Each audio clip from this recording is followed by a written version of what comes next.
السلام عليكم. لا تنسوا الإعجاب بالفيديو والاشتراك في القناة تشجيعا لنا لنستمر بنشر المزيد إن شاء الله.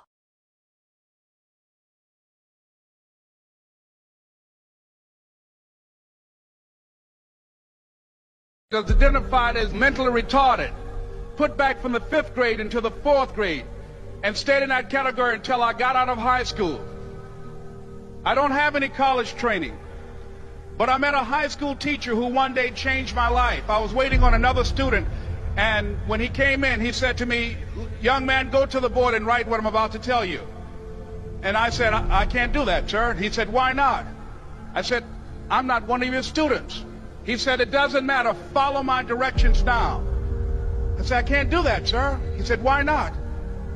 I said, "Because I'm educable mentally retarded." And he came from behind his desk and he looked at me. He said, "Don't ever say that again. Someone's opinion of you does not have to become your reality." And as he talked, my heart began to beat fast. Tears began to run by my eyes, and I was in the back just listening to him, because the speech he was giving, that speech was for me. And he said, "Les Brown," he said, "if you want to do anything worthwhile in life, you've got to be hungry."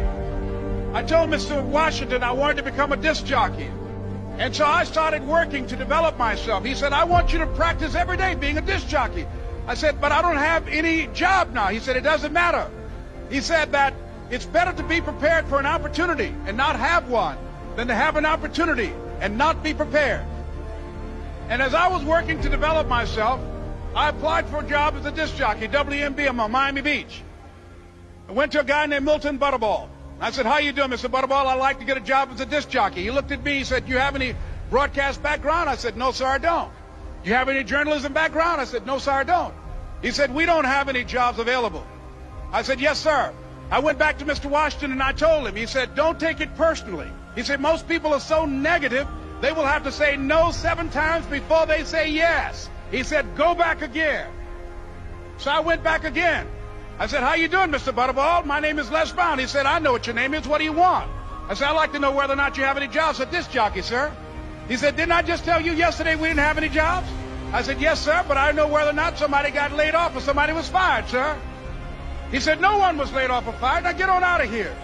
I came back the next day like I was seeing you for the first time. I said, "Hello, Mr. Butterball, how are you?" He looked at me with rage. He said, "Go get me some coffee." I said, "Yes, sir."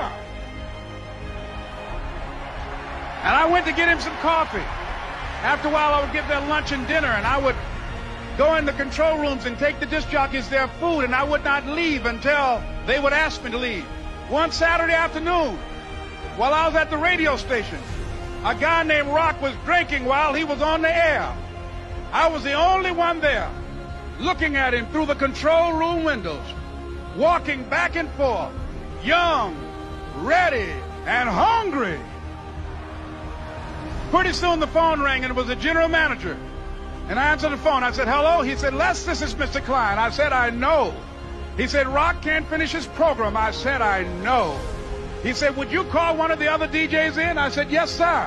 I hung the phone up. I said, "Now he must think I'm crazy."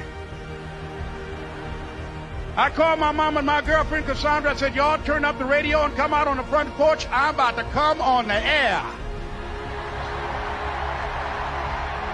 I waited for about 20 minutes, and I called him back. I said, "Mr. Klein, I can't find nobody." He said, "Young boy, do you know how to work the controls?" I said, "Yes, sir." He said, "Go in there and don't say nothing here." I said, "Yes, sir." I couldn't wait to get behind those controls. I put on an old Stevie Wonder record called Fingertips. I sat down behind that turntable. I said, "Look out, this is me, LB Triple P, Les Brown, your platinum playing papa. There were none before me, and there will be none after me. Therefore, that makes me the one and only. Young and single and love to mingle, certified, bona fide, indubitably qualified to bring you satisfaction, a whole lot of action. Look out, baby, I'm your love man." I was hungry. I was hungry. You got to be hungry. Begin to know that you have greatness within you. And if just one of you here begin to envision yourselves as being blessed and highly favored to reach your goals, if just one of you capture the essence of what that means, that you have greatness within you and a responsibility to manifest that greatness, that you can make your parents proud, you can make your school proud, you can touch millions of people's lives, and the world will never be the same again because you came this way. It was hard, ladies and gentlemen, coming to speak to people. And I was facing financial difficulties in my own life. I was behind on my bills and my dreams, and I'm saying to them, you can live your dream. It was hard, ladies and gentlemen. It was very difficult to pick myself up each day believing that I could do it. There were times that I doubted myself. I used to ask myself, can I do this? And something said within me, you're the one. Don't give up on your dream.